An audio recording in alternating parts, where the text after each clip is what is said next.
Perkenalkan, nama saya Dewa Ila dari absen 16. Perkenalkan, nama saya Laura Diva dari absen 34. Perkenalkan, nama saya Purhita Naja dari absen 28. Perkenalkan, nama saya Mario Nawawi dari absen 13. Perkenalkan, nama saya dari Rosti Fernando dari absen 8. Nah, di sini ada salah satu teman kita yang akan nanti next videonya karena kan ada kendala. Dan sebelum itu kami dari kelompok 3 video fisika akan mempresentasikan dan menjelaskan tentang tugas yang diberikan oleh Pak Adi. Perkenalkan, nama saya Laisa Sofanaila dari absen 19. Oke, di sini saya akan menjelaskan tentang pengertian pemanasan global. Pemanasan global atau global warming adalah adanya proses peningkatan suhu rata-rata atmosfer, laut, dan daratan bumi. Model iklim yang dijadikan acuan oleh proyek IPCC menunjukkan suhu permukaan global akan meningkatkan 1,1 hingga 6,4 Celcius. Selanjutnya akan dijelaskan oleh Yuni. IPCC atau yang dikenal dengan Intergovernmental Panel on Climate Change adalah sebuah badan antar pemerintah yang dibentuk untuk memberikan penilaian ilmiah yang komprehensif tentang perubahan iklim. Tujuannya utamanya adalah untuk memberikan panduan berbasis ilmiah kepada pemerintah-pemerintah dunia mengenai isu-isu terkait perubahan iklim, dampak, dan potensi strategi mitigasi serta adaptasi. IPCC tidak melakukan penelitian sendiri, melainkan mengevaluasi dan mensintesis informasi dari penelitian yang sudah ada di dunia. IPCC didirikan pada tahun 1988 oleh dua badan PBB, yaitu WMO dan UNEP. Pembentukannya dipicu oleh kekhawatiran yang semakin meningkat tentang perubahan iklim global dan kebutuhan akan badan ilmiah yang dapat memberikan informasi yang kredibel dan objektif kepada para pembuat kebijakan. Sejak didirikan, IPCC telah menghasilkan beberapa laporan penilaian yang sangat berpengaruh. Laporan pertama mereka dirilis pada tahun 1990 yang menjadi dasar bagi konvensi kerangka kerja PBB tentang perubahan iklim UNFCCC yang diadopsi pada KTT Bumi di Rio de Janeiro pada tahun 1992. Laporan-laporan IPCC selanjutnya terus memberikan dasar ilmiah bagi negosiasi iklim global termasuk protokol Kyoto dan perjanjian Paris. IPCC terbagi dalam 3 kelompok. Yang pertama, kelompok kerja 1 berfokus pada aspek ilmiah dan sistem iklim dan perubahan iklim. Kelompok kerja 2 menangani dampak, adaptasi, dan kerentanan terhadap perubahan iklim. Dan yang terakhir, berfokus pada mitigasi perubahan iklim, yaitu upaya untuk mengurangi emisi gas rumah kaca dan memperlambat laju perubahan iklim. IPCC juga memiliki satu gugus tugas khusus yang bekerja pada inventarisasi gas rumah kaca nasional yang memberikan panduan metodologi pada negara-negara dalam mengukur melaporkan emisi gas rumah kaca mereka. Dengan cara ini, IPCC telah menjadi sumber utama informasi dan rekomendasi berbasis ilmiah yang digunakan oleh pemerintah dalam membuat kebijakan di seluruh dunia dan upaya mereka untuk menangani perubahan iklim. Saya di sini akan menjelaskan tentang efek rumah kaca. Efek rumah kaca adalah kemampuan atmosfer untuk mempertahankan suhu udara panas yang nyaman dalam perubahan wilayah kecil. Unsur pembentuk efek rumah kaca adalah gas rumah kaca yang menahan panas keluar dari bumi. Peran utama adanya efek rumah kaca adalah suhu udara di bumi dapat berada pada nilai nyaman bagi makhluk hidup. Selanjutnya, pembangunan hutan dan peranan ganda dalam pemanasan global. Pembangunan hutan memiliki peran ganda dalam pemanasan global, yaitu penyerapan emisi dan penyumbangan emisi. Yang pertama, peranan hutan sebagai penyerapan emisi. Ada 2 macam, yaitu penyerapan karbon dioksida. Hutan bertindak sebagai paru-paru bumi dengan menyerap karbon dioksida, gas rumah kaca utama penyebab pemanasan global. Melalui proses fotosintesis, pohon-pohon hutan menyimpan karbon dalam biomasa mereka, termasuk batang, daun, dan akar. Selanjutnya adalah peranan hutan sebagai penyumbang emisi. Deforestasi, pembukaan hutan untuk berbagai keperluan seperti pembangunan infrastruktur, pertanian, dan pertambangan merupakan salah satu penyumbang emisi gas rumah kaca terbesar. Selanjutnya akan dijelaskan oleh Farel Hasan. Pengertian UNFCCC atau United Nations Framework Convention on Climate Change atau konvensi kerangka kerja PBB tentang perubahan iklim adalah perjanjian internasional yang ditandatangani pada konferensi tingkat tinggi bumi di Rio de Janeiro, Brasil pada tahun 1992. Tujuan utama dari UNFCCC adalah untuk menstabilkan konsentrasi gas rumah kaca di atmosfer pada tingkat yang akan mencegah gangguan berbahaya akibat aktivitas manusia terhadap sistem iklim. Secara singkat, di UNFCCC pada tahun 1997 protokol Kyoto ditambahkan sebagai perjanjian di bawah UNFCCC. Protokol ini mengikat negara-negara industri untuk mencapai target pengurangan emisi gas rumah kaca mulai berlaku pada 16 Februari 2005 setelah diratifikasi oleh negara-negara yang cukup memenuhi syarat. Selanjutnya akan dilanjutkan oleh Putri. Oke. Selanjutnya adalah ringkasan dari isi perjanjian UNFCCC. Yang pertama ialah tujuan untuk menstabilkan konsentrasi gas rumah kaca, mencegah dampak berbahaya perubahan iklim. Yang kedua, prinsip tanggung jawab bersama tapi berbeda, berhati-hati, keadilan antar generasi, pembangunan berkelanjutan. Yang ketiga, kewajiban negara, inventaris emisi gas rumah kaca, pengurangan emisi, kerjasama penelitian dan teknologi, bantuan keuangan dan teknologi, transfer teknologi, edukasi dan pelatihan publik.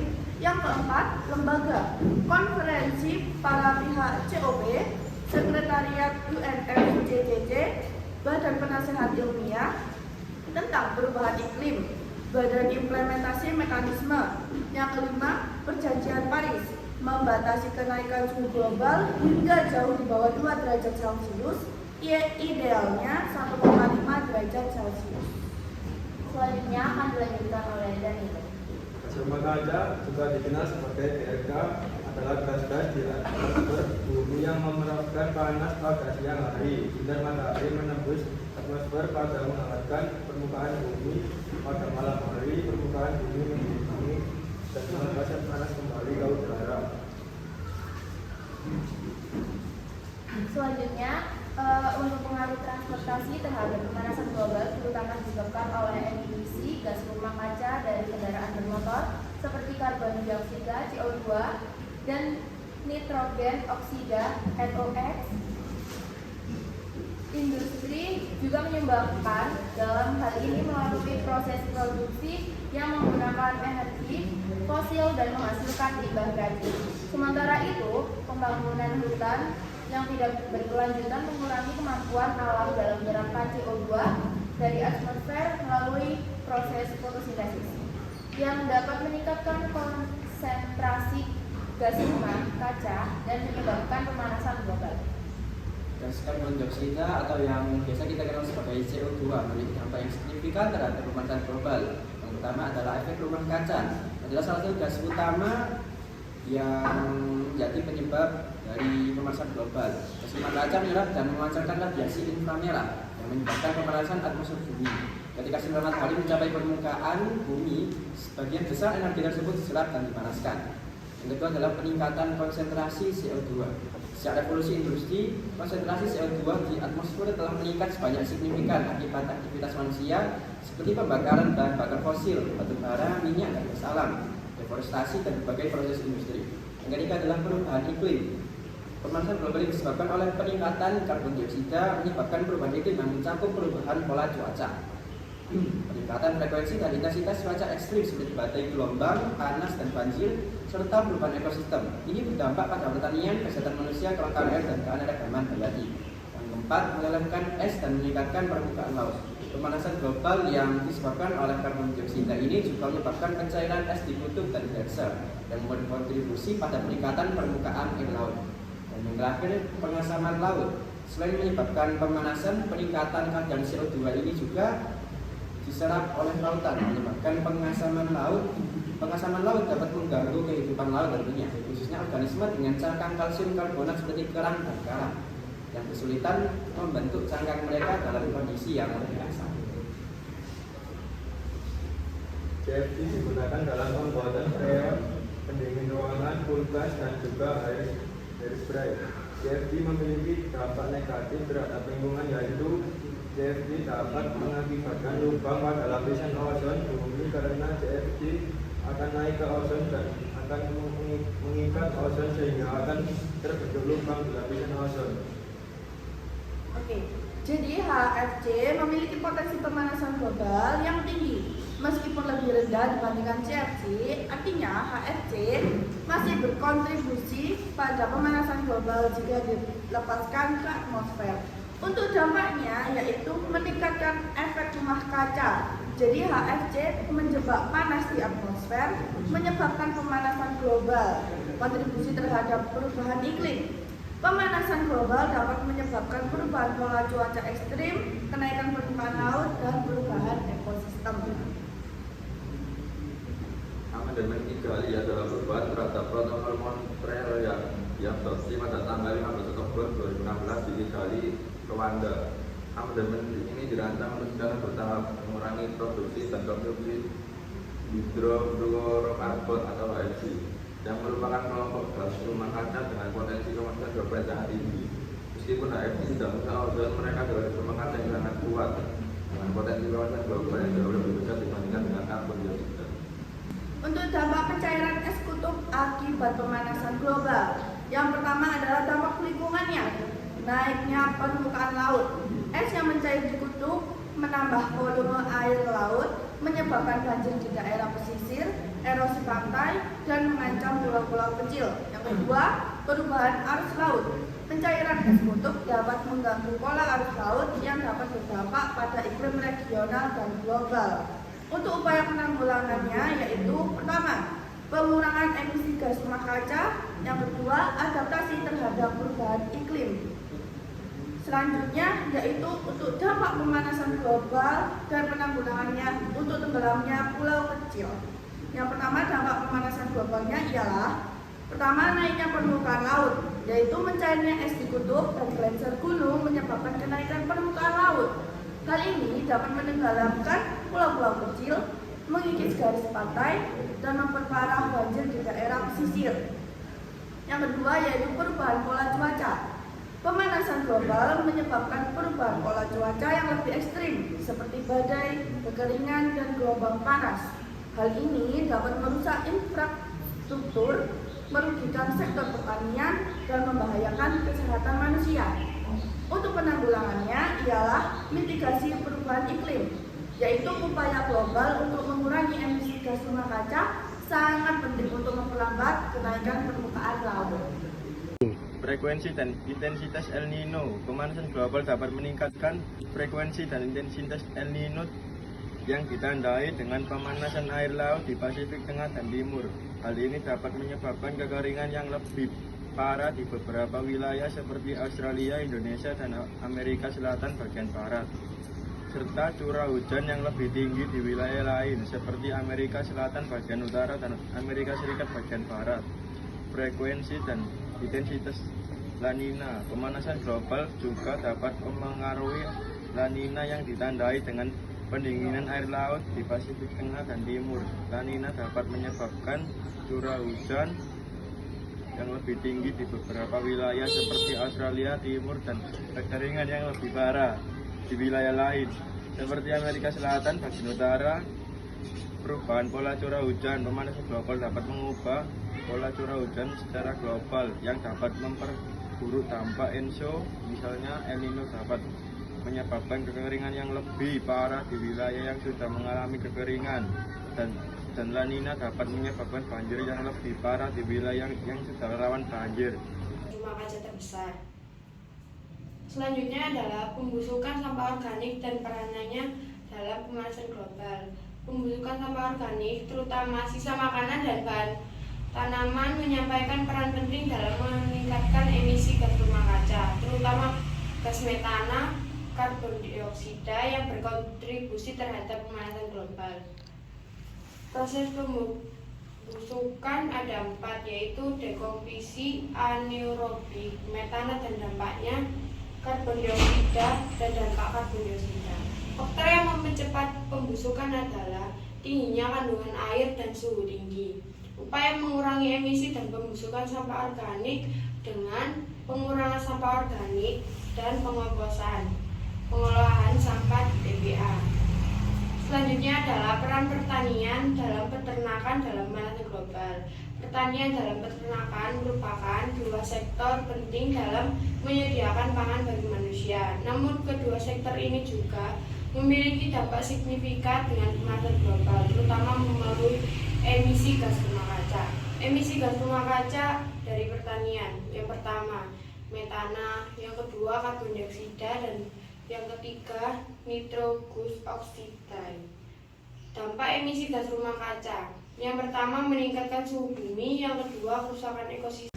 Cara menanggulangi rusaknya hutan bakau, rehabilitasi dan restorasi, melakukan penanaman kembali mangrove di area yang rusak dan menjaga kelestarian hutan bakau yang masih ada. Pencegahan, deforestasi, mengurangi aktivitas yang menyebabkan kerusakan hutan bakau seperti penebangan liar, konstruksi lahan, dan pencemaran. Meningkatkan kesadaran masyarakat tentang pentingnya hutan bakau dan mendorong partisipasi mereka dalam upaya pelestarian. Penegakan hukum yang melindungi hutan bakau dan memberikan sanksi tegas bagi pelanggar. Mengembangkan teknologi yang ramah lingkungan untuk mengelola hutan bakau dan meminimalkan dampak negatif dari aktivitas manusia.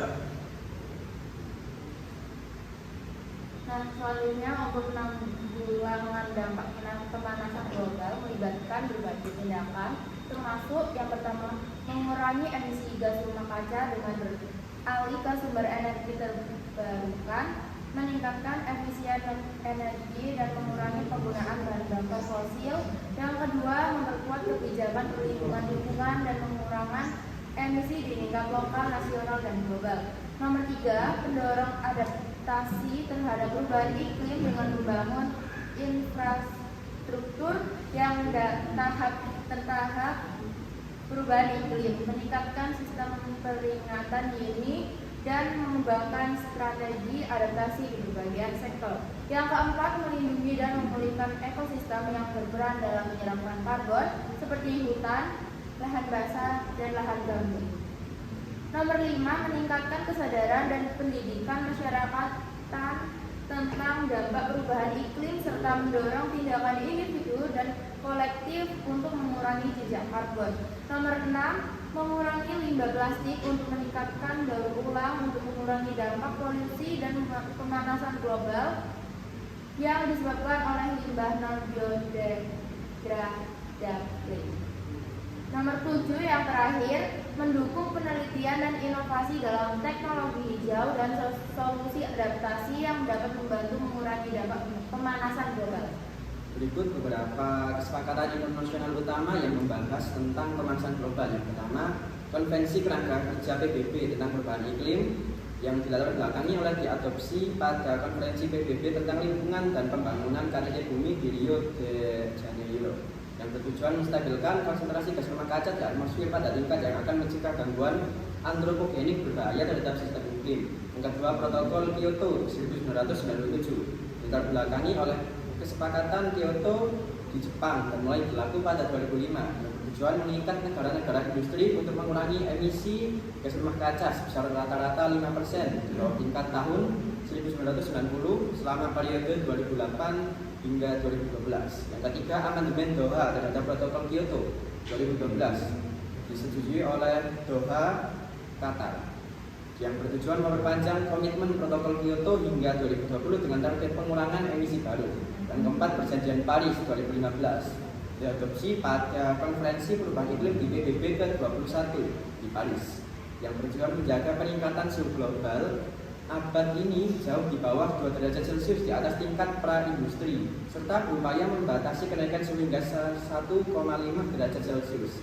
Yang kelima, kesepakatan Kigali 2016 diadopsi di Kigali, Rwanda sebagai amandemen terhadap Protokol Montreal yang bertujuan mengurangi produksi dan konsumsi hidrofluorokarbon (HFC), gas rumah kaca yang kuat yang digunakan dalam pendinginan dan alat pendingin udara. Yang keenam, Glasgow Climate Pact 2021 disepakati pada konferensi perubahan iklim PBB ke-26 di Glasgow, Skotlandia, yang bertujuan memperkuat komitmen global untuk mencapai netralitas karbon pada pertengahan abad ini dan menyerukan peningkatan target pengurangan emisi untuk tahun 2030. Kesepakatan ini menunjukkan evolusi komitmen global dalam mengatasi perubahan iklim dengan tujuan yang semakin ambisius dan melibatkan partisipasi lebih luas dari seluruh negara di dunia. Nah, itu saja pengertian dan penjelasan dari kelompok 3 fisika.